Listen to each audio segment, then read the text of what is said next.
But first, have you ever looked into the woods or up into the sky and seen something that is hard to explain? If that's the case, in Maine at least, there's a community eager to see your videos, read your explanations, and help look for answers without judgment. And this large group got its start from a surprising source. Take it away. Hey, old friend, we meet again. It's been a long, long time. Looks like I got to heaven for the devil knew I died. This is where you'll most often find Toby McAllister. For the devil knew I died. He's living the dream as a professional musician. This is Toby McAllister and the Sierra Sounds.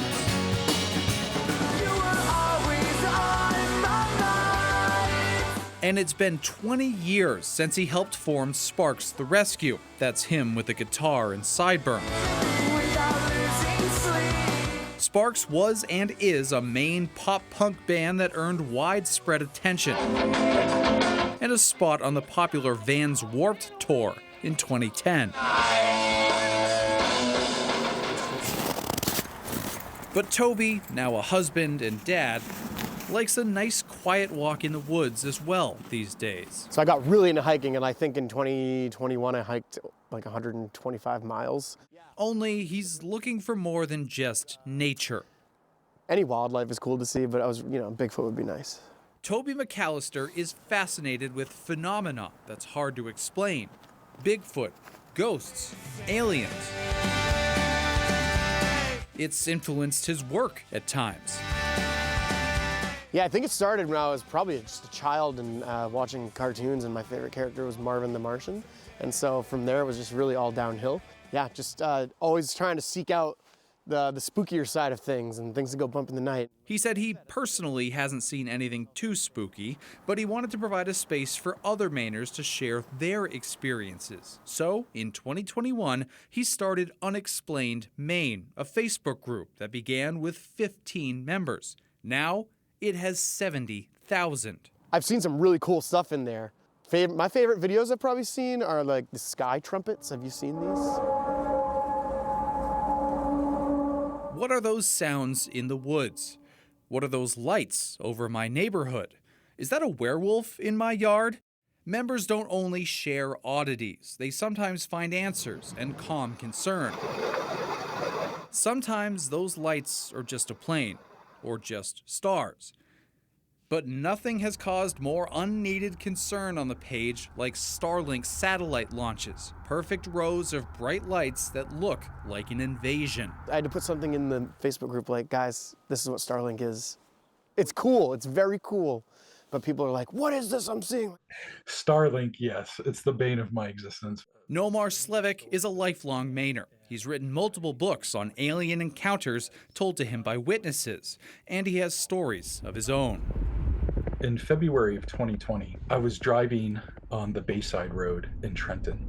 I see this 5 or 6 foot tall creature, and it's completely black, and it's almost like inky, oily black.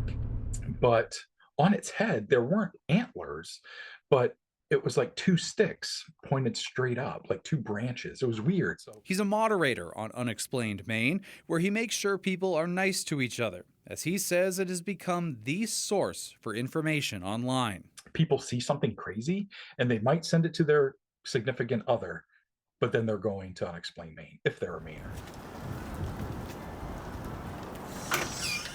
You're welcome to take a map if you would like one.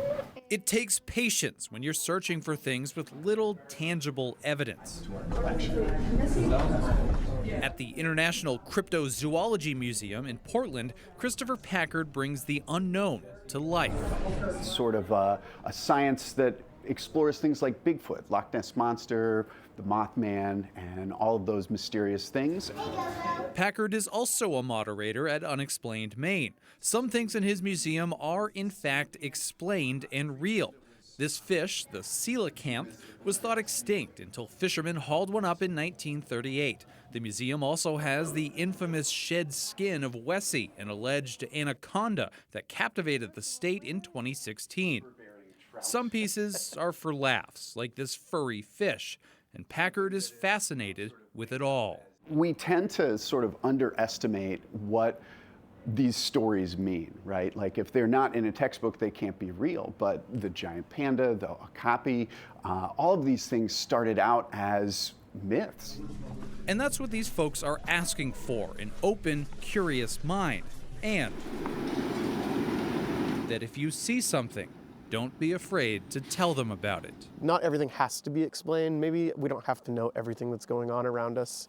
That's what keeps my belief alive. Now, Toby said his family is as curious as he is. In fact, you might have seen an alien just now in that music video in the piece. That was his wife in that alien costume. Now, as for the museum, it's moving to Bangor and a much larger space that they're really excited about by the end of this year. I'm really struck that he has 70,000 people in that group now. He was astonished. He is so excited about it. He posted about it. That's what really tipped me off to this story. He was like, thank you so much to everyone who's joined. The first day he said he had 15 people. And he said, this is great. Yeah. I've got a little community going. Yeah.